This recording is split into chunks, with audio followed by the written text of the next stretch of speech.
Bonjour Jean.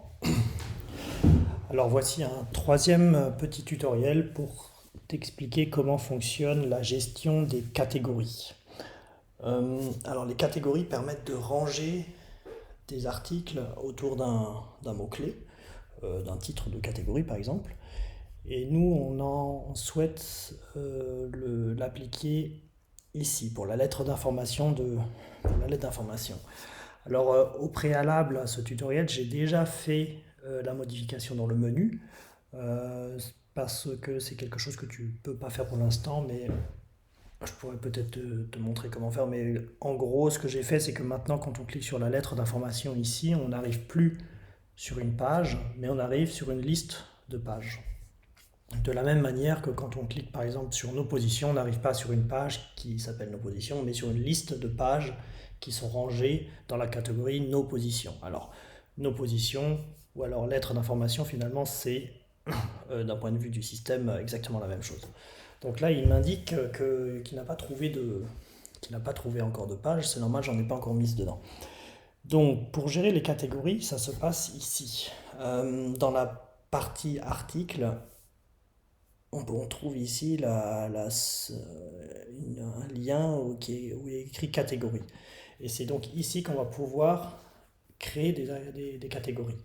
Alors, on voit déjà à droite qu'on a déjà des éléments que j'ai mis, hein, par exemple actualité, information, nos positions, etc. Donc tout ça, c'est des catégories qui ont déjà été créées. Et on voit aussi qu'il y a des tirets, ce qui signifie que actualité ici et information se situent à l'intérieur de la catégorie information et actualité. Voilà. Donc, si je souhaite ajouter une nouvelle catégorie, je le fais ici. Donc là, à titre d'exemple, je vais marquer la lettre d'information. Alors bon, je la mets pour une deuxième fois, hein, parce qu'en fait, on voit ici que je l'avais déjà ajouté, mais c'est juste pour vous montrer. Donc ça, c'est le nom. Le slug, c'est c'est une deuxième manière d'écrire le titre.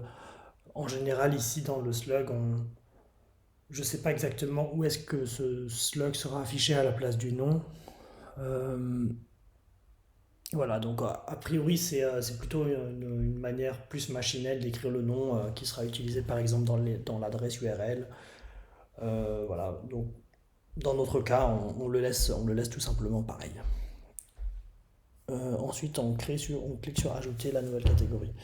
Donc là, ce qu'on voit, si on regarde bien dans la liste de droite, c'est que notre catégorie a bien été ajoutée ici.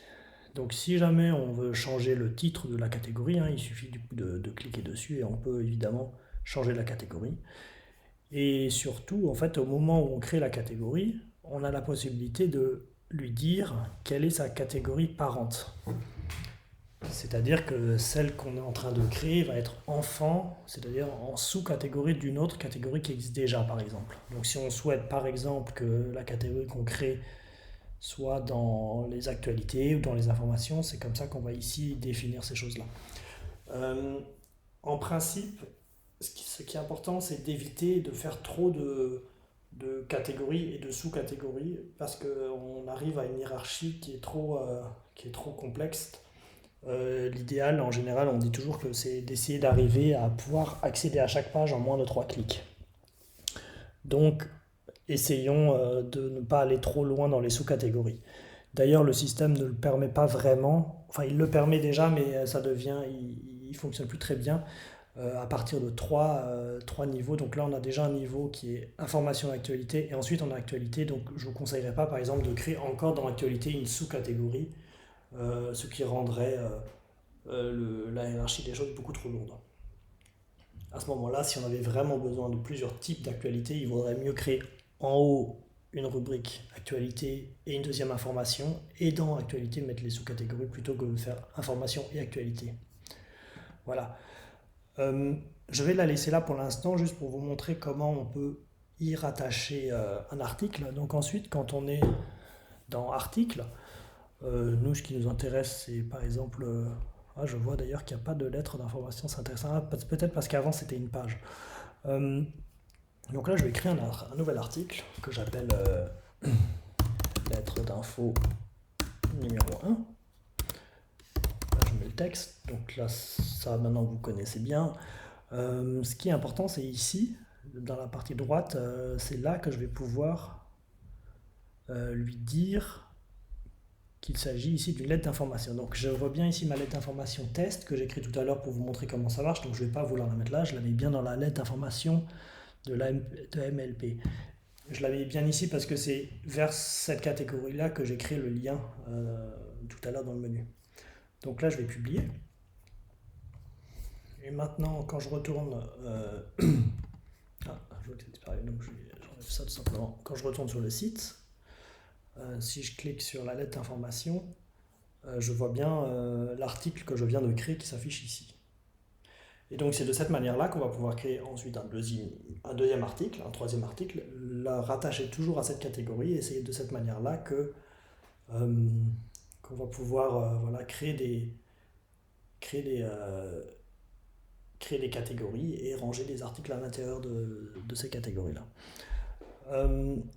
La seule chose que vous ne pouvez pas faire pour le moment, c'est de gérer le menu et de dire par exemple qu'ici, au lieu d'aller vers une page, on souhaite aller vers une rubrique. Mais bon, travaillons quand même comme ça. Quand vous aurez besoin d'une nouvelle catégorie, vous pouvez la créer vous-même, vous pouvez mettre vos articles dedans directement, et ensuite il faudra juste me dire à quel endroit je dois rajouter un lien vers une catégorie. Voilà, et bien c'est tout.